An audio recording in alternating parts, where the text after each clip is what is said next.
attached bambi, it's business. Tetukulabe ng'ovuddeyo mu kamera kuno ng'ogambye era omusajja agaanye okwekebeza era mutadde. For the second time. That's when it's personal, but now it's business. Genuinely? Genuinely. Ndi wano n'omukyala amanyikiddwa nga Angela Katatumba. She's one of the female artists we have in Uganda. Era nga bw'aba atandise okuseka ogamba seka until olunaku olugwayo. How are you doing? Hi dear, nsanyuse nnyo kubeera wano. Are you good? I'm so good, I'm so excited, I'm so happy. Genuinely. Akagamba ko twasemba kawulya on TikTok ng'abantu bakatwala speed genuinely. How do you feel about that? I feel like if you're interviewing me, make sure you're interviewing me genuinely. Okay, President Yatuta, the concerts are going on, the bars are open. Yeah. What do you have for us this 2022 as Katatumba? 2022 has begun on fire for me. Obviously, beginning of January, I released Strange Feelings with Herbert Skills. And then on Valentine's Day, I released Wendi featuring Daddy Andre. And it's doing so well, my God, yeah. Of all songs, your collab with Daddy Andre, single caller.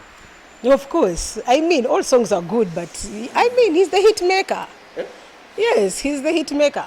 So He's my hit maker, for sure, because the monster hits. Tony Davida and now Wendi. Those, I think, are my biggest songs in Uganda. So he's my hit maker. Twasemba okubawulira you and Daddy Andre nga you temukyakwatagana temukyakonectinga ebintu bya love issues nga bibavuga speed. Are you back together? Back but working in its business, just working on music, and we are here to deliver hits munange. Of recently twalaba ebifaananyi byavaayo ne bilinkinga on social media nga oli ne Daddy Andre. Kiki byali bitegeeza ki? Those pictures. I don't know. Whoever released them should brief us, because just nazi ignorance, kubanga aba releases bayina okutubulira kyebabaddeeko okitegeera. So nange mumbulire. But tell us what's going on between you and Daddy Andre. People want to know. Kubanga twakulaba wavaayo n'ogamba nti temukyali mu relationship.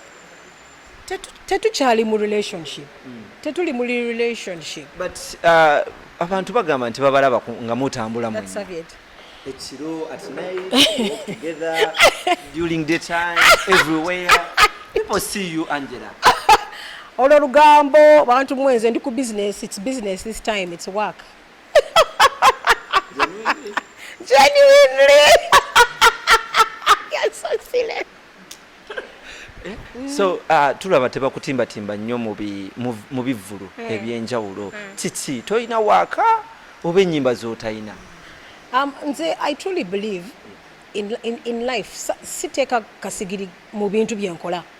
Nze nkola bintu slowly but surely. Ne manager wange Ocean ayagala kumpa ebirungi and even good deals, just like a business person. So sagala just to go for any deal. Always njagala kugenda ku good deals. So sometimes ninda then never later oba tebiriyo nga ninda si bya kupapa. Yeah, because I don't just rush for every deal. I don't just rush for every performance. So when it's something worth it and it makes sense to me and it's a good business sense, ngenda. If someone wants to book Angela Katatumba, aina kuja na sente meka? Ababuze Ocean Media International wange. He's all over internet, on social media. He's on Facebook, on Instagram. You can even get me on angelakatatumba@gmail.com or Ocean Media International. We're so easy to get a hold of, but all my bookings go through Ocean Media International, my manager. Are you doing music as a passion or as a business? Both, but also, number one as a passion, kubanga I was born to sing. Kitegeera olabye dobozi yange mpitirivu kitegeera kimanyi. Then also as business, 2020 when natandise ne Ocean yangamba tino kati tubadde mu music industry kati now tulina okuyingira music business. So music business najingidde 2020 And that's when Ocean introduced me to Andre. That's when we did Tone Labida. That's when now Ocean now introducing her to Black Market Records. That's when you fall in love with Daddy Andre. Please, you can add on that. Yes. I saw you dying. So now since 2020, because of Ocean who introduced me to Black Market Records, kati now in the music business. So now I'm serious. Kati raba now na in YouTube, badesina YouTube, which tegera, but so bioto. So we are building and we are targeting Okola Center, and this year njagala kutuka fans bange wansi, because a lot of times mbade just uptown. But now I want to make myself affordable with my manager, so that now I want to see bandabeko nange mbasanyuse. You made a statement egamba nti secular music ogenda muvamu ogenda kuba mu gospel music. Era I remember wadirizinga kayimba ka gospel music. So katwamaze no sala nodda musachula. So when did I ever make such a statement? If you just lugambo lwamu. I have never said I'm doing gospel and I'm leaving secular. No, just lwamwe lugambo ebitagwa. All I did was released Only Jesus last year. That was recorded by Big Nash, an amazing song, and it's a gospel song. But as an artist, nyinza kola gospel kubanga I love my Jesus. Ate nyinza kola secular. So nkola bombi. Just mwe muteka your own words, but nze nkola both. But people think nti Angela Katatumba tayagala Ugandan market. Alabika lubirirwa BET Awards, such things like that. Amen. Of course, they say East-West home is best. So of course njagala abantu bange, and of course I do my best to also give music to abantu bange, but also in mind I have to also try to target the international market. So that's why nga si focusing on Luganda, pure Luganda, because Kampala is so small. Even compared to the whole world. Kampala is just a dot on the map. Even people in northern Uganda don't understand Luganda. So we need to stop focusing on only Luganda. We need to, our musicians, our Kampala and Uganda, we need to start thinking of the world globally. So some call Luganda, but mainly Tekamulu Zungu or Chinese, but just Luganda, So I target global, I'm targeting the global industry. For the starters, how long have you been in the music industry? I started in the music industry when I was in my teens, and I was always in and out of when I came to Uganda on holiday. When I would come from maybe from Canada or the UK or the US, when I'd come on holiday, I would record some songs. But I started doing doing music probably around 2010. That's when I decided to focus in Uganda. And then 2010, we are now in 2022. Yeah. But remember, even when I was a teenager, I had started, but officially, commercially, is when I started in the industry 2010, and then in the music business with Ocean 2020. But kiki ekikulemeseza okuba nti ennyimba zo zijjira ddala paka ku muntu wo wansi ne bazitegeera kubanga gw'olabika nga akola corporate music? You've answered the question that you asked. Kubanga nze nkola corporate music okitegeera ate ekirala for so many years mbadde I was focused on charity. Omanyi nina NGO, the Angela Katatumba Development Foundation. Ate mbadde nkozesa music yange, like for example Mulago Yafe, Let's Go Green, where I was focusing on the charity work. That's where you'd have people like the British Council, Neba appointing. They appointed me the climate change icon in Uganda. Kubanga I was focusing on those corporates, that kind of heavy money and heavy class. But now music business is targeting the numbers. So that's why for so many years, Ngankola one song, and I would release a song, Let's Go Green, for British Council, and they would promote it and do everything, and they would pay me for that. And also, and on top of it, making me a climate change icon. So that was serious money. Which take it up. Plus, the message was big. I'm trying to educate kids and the youth on planting trees and everything. So that was also a big part of my music. But now I'm focusing on I'm adding on to focus on the masses. That's why now you're hearing my music a lot, because I'm now focusing on the masses. Before I do a song for British Council, Nenjibawa, never promoting her according to their people. So before it was more passion and dealing with the NGOs and corporates and big organizations. Okay, but if we talk about the big families in Uganda, family ya Katatumba, yemu kuzo ezire big, but abantu bagamba nti yo acts ziringa ezono nerinya legacy ya family yo. One, toyagala kufumbirwa. Two, abasajja odeno noderi. Three, continue. Three? Three, chintu cha mwenge na church kolera muko bubi. Olwana n'abasajja. Nedda, ebya chicken tonight. Nedda, omanyi bw'obeera a musician, bw'obeera mu music industry, oli ku limelight. So everything you do is magnified. Okitegeera? So now, Angela Katatumba, I assure you, they have added on to the Katatumba name kubanga our businesses are up.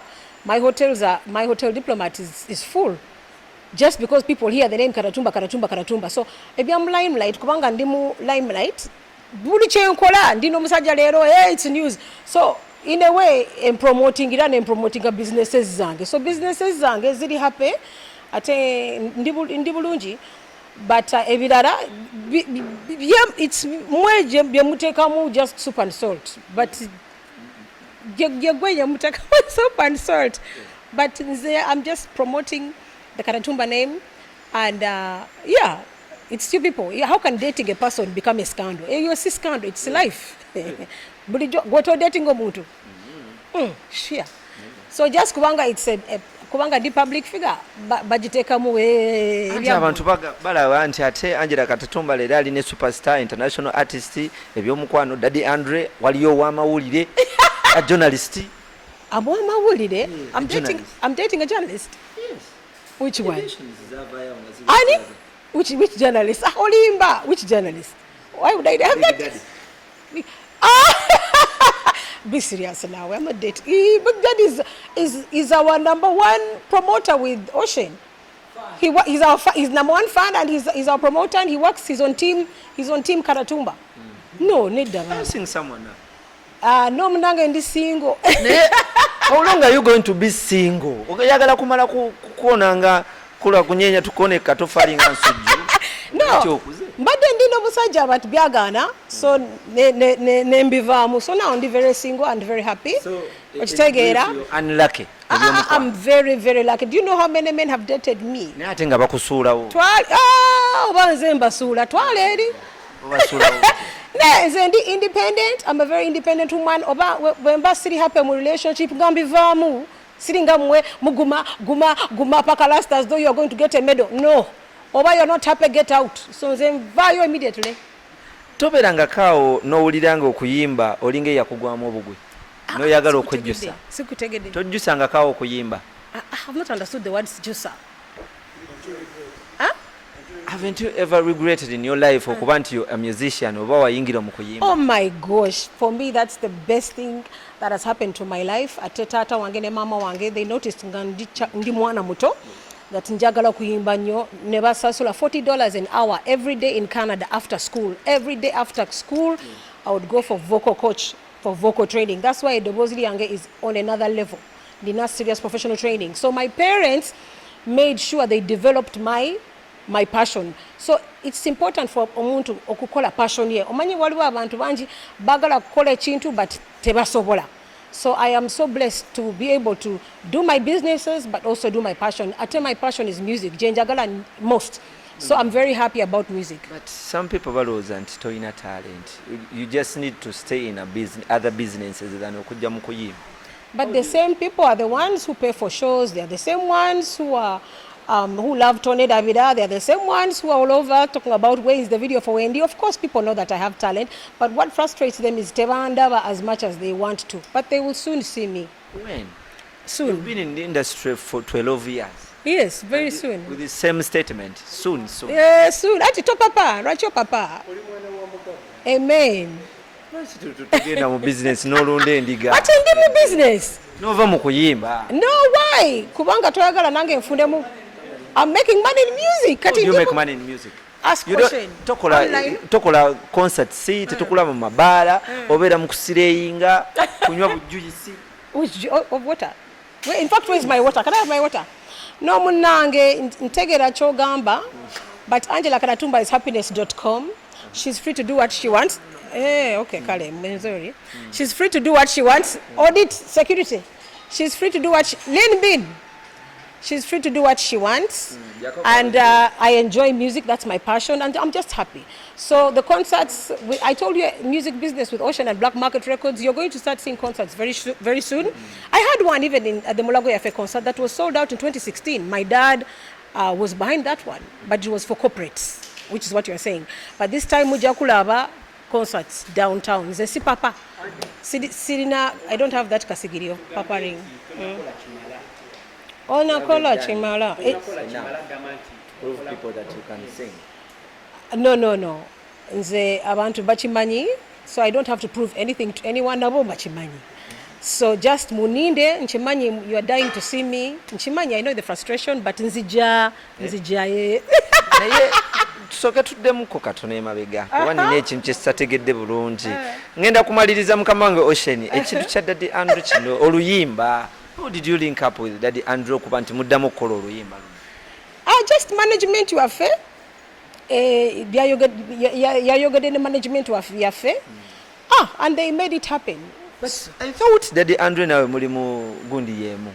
Yes. Black market. Yes, Black Market. So our management, Black Market management, organized it, and we made it happen.